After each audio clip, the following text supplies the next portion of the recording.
Welcome to Luca is a Billionaire, where the only thing I invest in is your answers. In this video, I will explain how to buy and sell KuCoin. We'll cover the essential steps to get you started, from setting up your account to executing trades. You'll learn how to navigate the platform, fund your wallet, and confidently manage your KuCoin assets.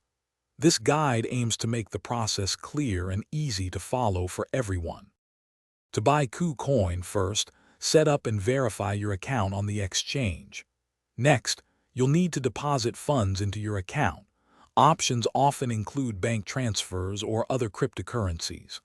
Once funded, go to the spot trading section, search for KuCoin, and then place a market or limit order for the amount you wish to purchase. It's a simple process. Selling KuCoin is just as straightforward.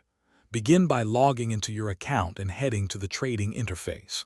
Select KuCoin from your assets and choose whether to sell at the current market price or set a limit order. After your sale is complete, you can then withdraw your funds to your linked bank account or another cryptocurrency wallet. Always confirm withdrawal details. When buying and selling KuCoin, remember a few key points. Always be mindful of trading fees and any withdrawal limits that may apply. Security is paramount, so enable two-factor authentication. Understand that cryptocurrency markets can be volatile, so only invest what you can afford to lose. Finally, maintain good records for tax purposes. Happy trading! Thanks for watching and please subscribe. It's the best investment you'll ever make.